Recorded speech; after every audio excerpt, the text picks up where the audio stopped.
Stefani.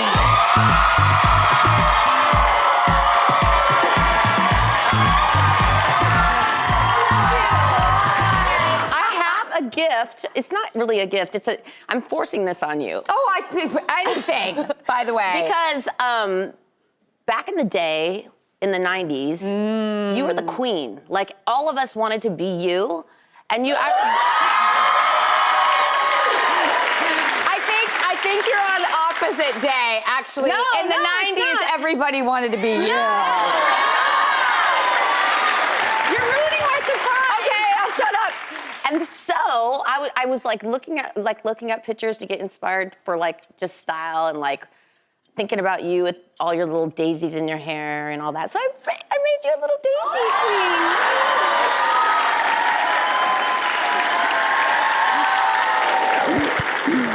You don't have to wear it. Are you kidding? Of course I'm wearing it. I'm securing it right now. Oh my God, I love this. Did you call my stylist? Because we're like twins. I know, by the way, I'm taking off the vest actually, because I think this will color coordinate better. No, it looks so good. Also, the vest is too short. It's like squeezing my what arms. About this right here, choking me? By the way, you have a long neck. No, it's not. It's a long, like, I don't know what this is, but yeah. Well, let's just take all our clothes off. Yes, exactly. By the way, as nature intended, flower crowns and nudity. Yes. So let's just do this. Oh my gosh, you're cute. I can't. love you so much. I've been looking forward to this. I've been marking off the days in the calendar. I have, because I had so much fun the last time we were here, and it was just so refreshing to have that conversation. I really kept thinking about it over and over in my mind, which is the sign of a great conversation, when it really sits with you, and you know, that night, a week, a month later, you're thinking about the things you discussed. It's, you know, not every conversation is that. And it's true. Is this Give Beauty? Is this yours? Yeah. It's so beautiful, by the way. You guys, I have. Did you do? No, so it's so crazy. Like, you work so hard and anticipation for a certain day. Like, I was like, oh my gosh.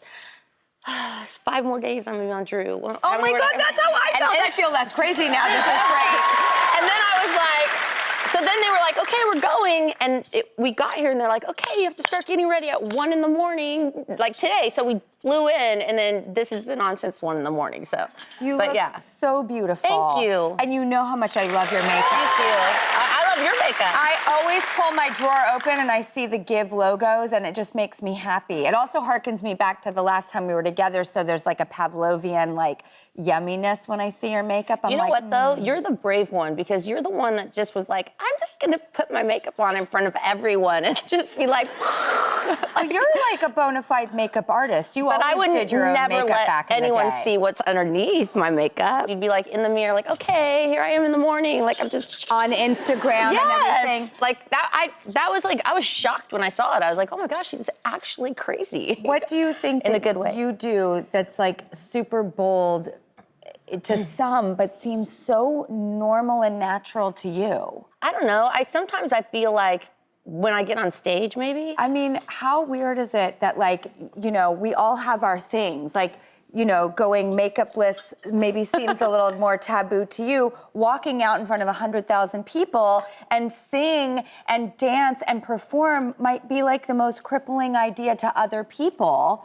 And yet it's fun, natural, and like is go-go juice for you. It's just fun. It feels like this like huge exchange, like a wave of love. Like, you know, I'm there to love them and they're there to love me. And we know it, and you know what I mean? It's like, get out there, and we have this like common, that's why I'm so excited to be here, because we have this common, like, you know, like thing, which is the song or the story, because most of the songs are like the story of my life. So I have a new record, so I've so been listening excited. to it. You have? Of course I have. Oh my gosh. Of course, in anticipation. It's called Bouquet. Look, by the way, you look like you're dressed like that. Could I not be more prepared and so in the mood? pretty. Yes, I've been listening to it, and I really feel like it's one of my most, as someone who loves you, but also someone who's listening as a fan. I feel like there's a beautiful intimacy with you in this record as the listener. Like, I feel like I'm in the room with you. or you're bringing me in. There are no walls between us, and I'm listening to the lyrics, and I'm looking at how you're dressed, which, by the way, is very much now I know. I need my I dress. was like, By you the way, have the vest back on. I do. And the whole album, you know, feels like extremely invitational to love and being really thoughtful and speaking almost the thoughts that are in your head out loud. And I don't know if any of this was what you intended, No, but it's what I pick up from it when I listen to it. You know, the thing is that like I wanted to write a record so bad, and it was like probably the end of 2020, and I was like, there's this inner voice. It's like, make a record, do it, come on, you want to. But I felt guilty, like to go into the studio and take the time to do that. Like I have a life, like the kids and everything. And it's a lot, and I also like have a lot of records, and I've done it. Like I've done it a bunch of times, but I just couldn't like put it away. Like I just kept going in the studio, and I kept going to like cul-de-sacs of like, oh, I'm gonna do ska again. Maybe I'll do like, oh, I'm gonna do reggae. Like I kept trying to chase my old self and like try to repeat or compete with myself. And it felt like going in and getting my old prom dress and like putting it on and going, I love it, but it's just not working anymore. You know what I mean? I gotta find where I'm at now. Like, who am I now? And at the time I started writing was right when I got engaged. And that was just like it was right, 2020, you could imagine, pandemic, engagement. Yes. And then, you know, then I got married the following year. So this whole record took 4 years to make 10 songs. But anyways, that's good we're though. here. I think a slow burn it's like, can be it really was. beautiful. It was like, I wrote a lot of songs, and I just really wanted to like handpick the best bouquet of songs to like almost be like to explain what was going on in a great way. And the first single is like a song called Somebody Else's, which is kind of about the past. And I think anybody who taps into the past though, like, cause we all have one. Yeah. So it's a pretty universal thing, you know? Well, I didn't want to really tap there, but then I was like, a friend of mine that I was working with, she was like, she sent me this idea, and I realized that you really do, on this album, you needed to hear like how far the love grew, and like after having to like scrape myself off the ground and like start over again, like I'm still there. It's a miracle. Like it's just such a miracle to be now 9 years in, and 9 you know, years? yeah, 9 years with this guy. He's so cute too. 9 years. Yeah, that's how fast it's going. One of the last things we talked about, which is the thing that really sat with me, because it gave me so much hope, is that you would say you just had made this decision in a beautifully resigned, poetic way of, this is gonna be my life. I'm gonna be with my boys, and I'm gonna make my coffee every day. Oh yeah, I remember that. And you know, with I myself. don't know if love will come back into my life. Probably not even. And a contentedness and a wholeness, but a resignedness to that. And then the doors opened and somebody walked through them and changed all that. And to hear that from you, because I think you're Gwen Stefani. We all love you so much. And then it's like, it shifted something for me. Really? Yes, it really did. I wake up with my girls, and this is our routine, and that's just gonna be what it is. You are the first person to make me think, and one day that might not be true. Yes. And I love both.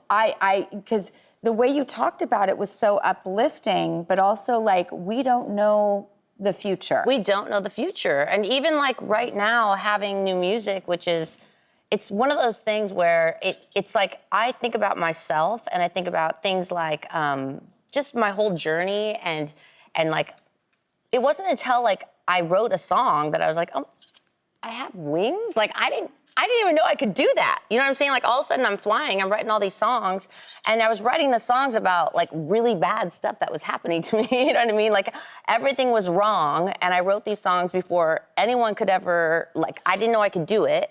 And then I didn't know anyone would hear it. Because, you know, the band was together it was 9 years before Just a Girl came on the radio. So it wasn't like. It was that long? Yeah, from 17 till 25. 9 is a significant number.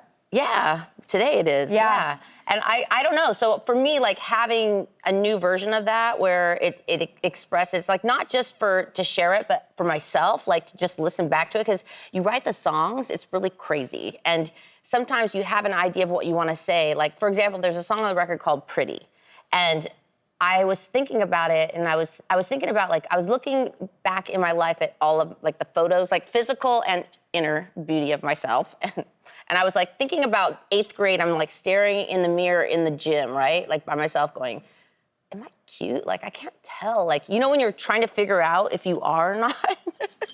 And I was like, and then I look back at all the photos, and I'm like, where am I the prettiest? Like, when do I like myself the most? And it was right when Blake started loving me. And I wanted to write a song about that, because when you actually feel love for the first time, they reflect you. You can see yourself in them. And like, I wanted to write a song about that. So this record is kind of just like a diary of those kinds of little thoughts that I had through feeling love for the first time. I love also the lyrics about the empty vase.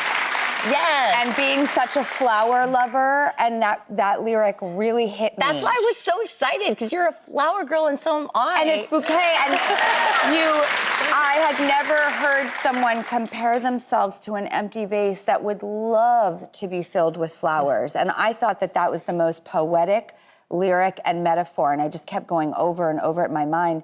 And it made me actually go and buy my kid's grandmother a vase for her birthday today. Really? Yeah, no, it's influenced. I like it. That's so crazy. But that's what lyrics can do. They're coming from your experience and your heart. But that's maybe the invitational part. I was like, I do feel like an empty vase, but I put flowers in myself. My girls are my flowers. Yeah. I'm going to buy a vase for someone I love today. Aww. Who, you know, I bought flowers to go in the vase. And You're do so much work on yourself, it seems like, all the time. I do. You're so Thank you for saying that. You're so positive. Like, everything is positivity. I love it. I try so much. Because I know that I am a work in progress, and I don't stay stuck. I talked all about this with my daughter the other day. I was like, you just cannot stay stuck. And things don't happen in the time frames you would like.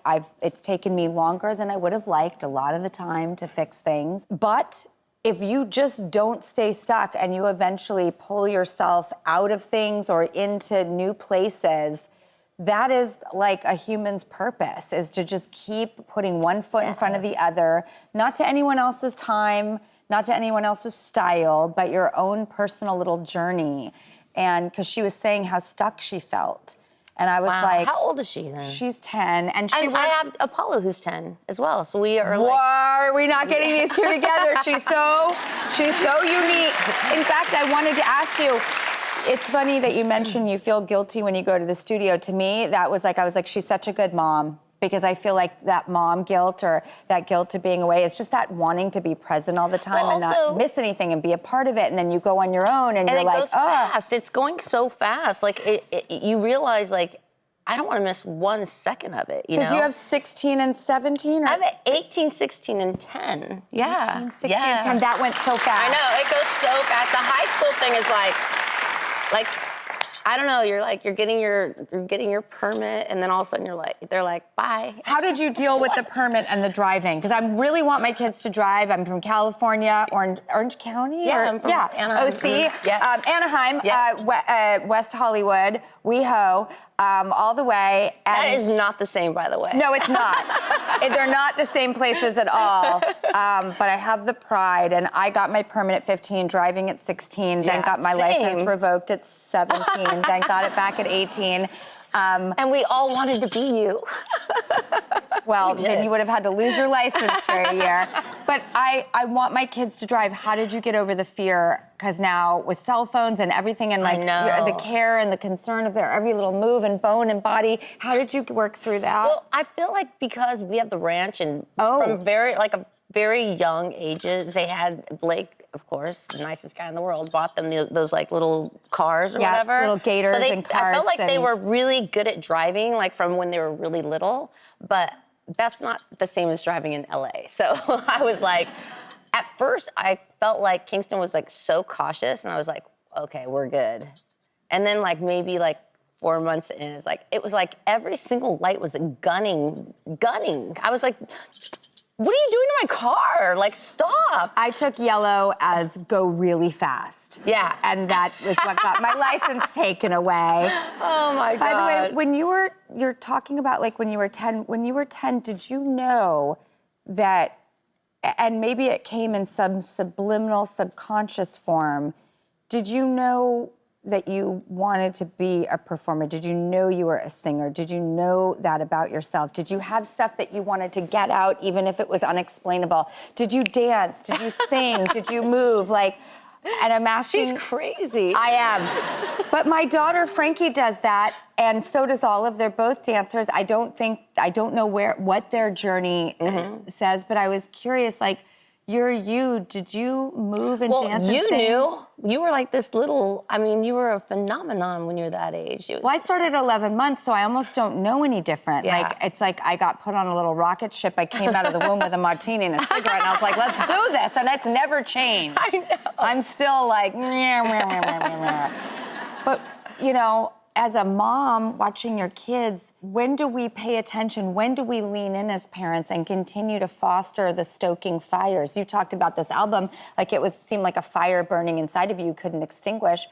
How do we as parents look at that or listen to that passion? I agree. It's really, you're just waiting to see, like, for me personally as a child, I was floating. Like, I was just like, doo-doo-doo. Like, I didn't fit in. I had dyslexia, which I didn't know until later in life. And just school was just, I had to try so hard and nothing would happen. Like, it was like, I'm trying the most and I still can't spell. But cut to, I taught the world to spell bananas. So that's God's That's right. trick, right? Yes, you did.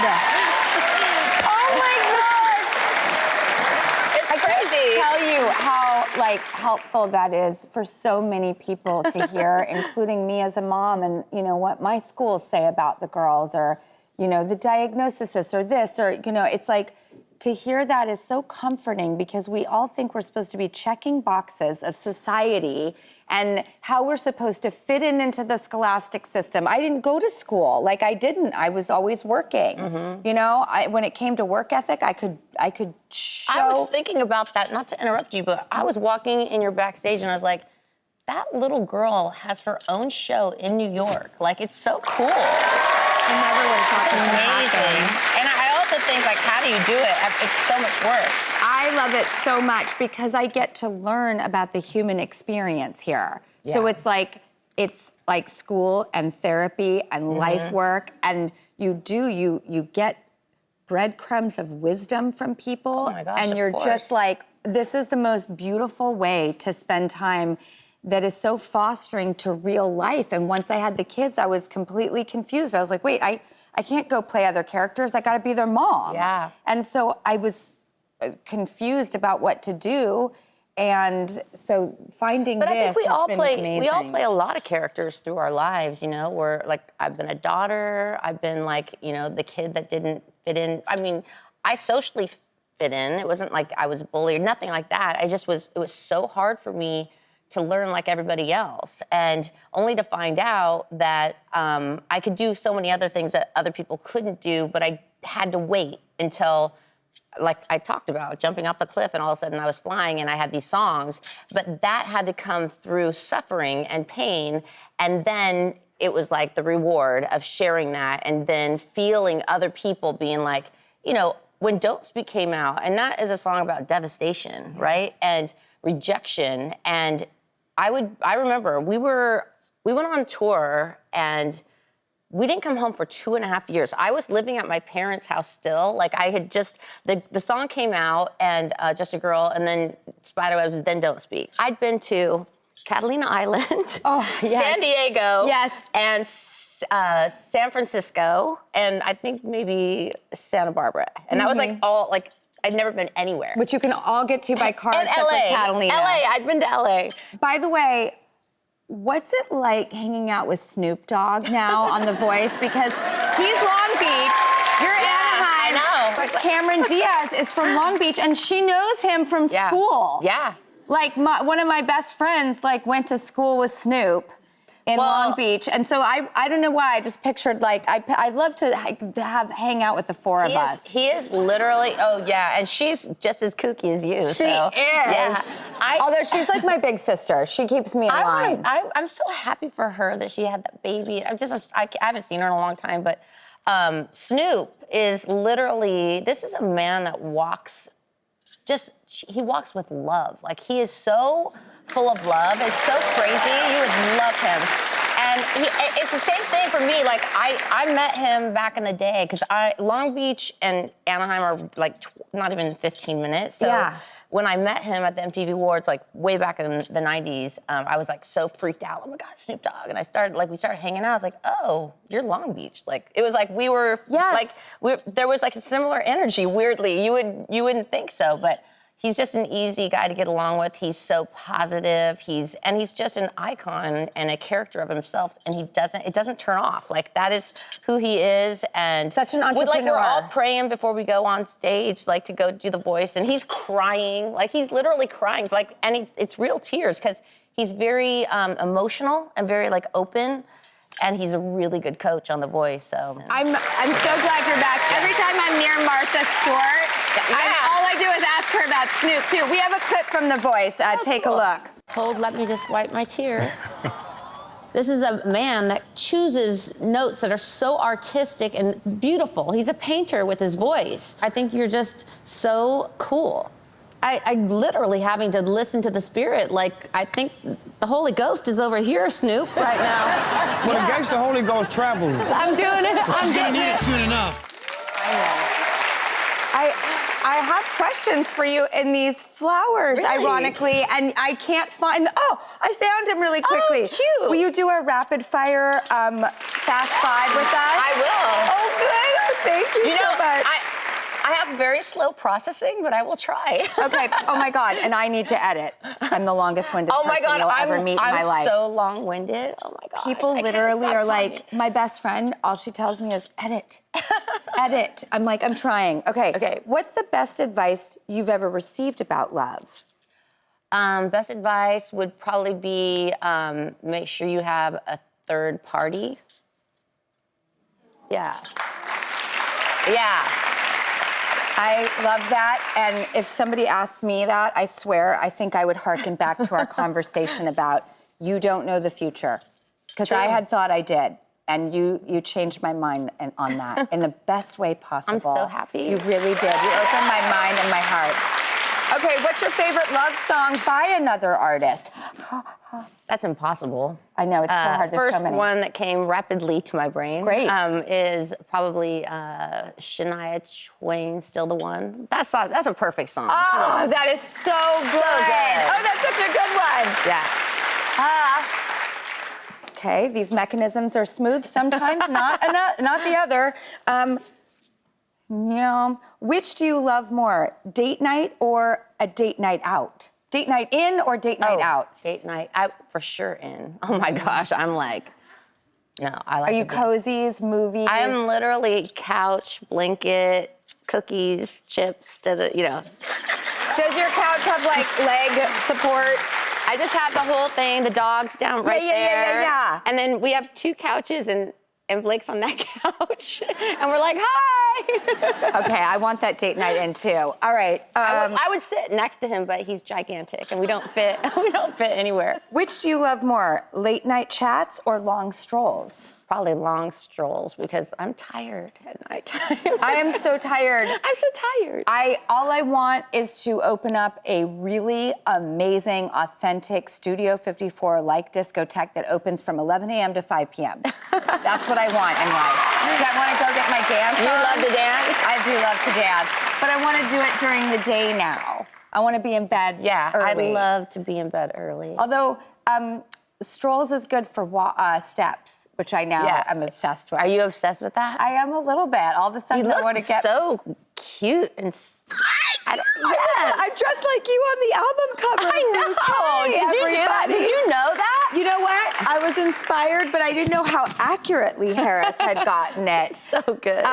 What is, like, when you put this album out into the world and you hand it out, what is one thing you'll be saying as you release it into the world? I really, truly, and I've done this for a long time, and I'm just as amazed and like grateful for the songs as maybe somebody I'm hoping will be, because I don't feel like I receive the songs. Like the songs are handed and given to me, and then I'm just sharing them. So I just feel like for me, it's just all about being the vessel and hoping that somebody gets whatever I got out of it, which was really, I got purpose, healing. I got, I feel like the lyrics helped me like speak back to me about my life. Like I learned things about myself. And I think that songs do that. So I'm just hoping somebody might listen to it and they might get the same things back that I got. I did, and I do, and I love it. And I am that vase. We are all those vases, and you can put flowers in us. Thank and we you can for feel listening. It makes me, I can't believe Drew Drew Barrymore thing. listen to my record. Gwen Stefani comes here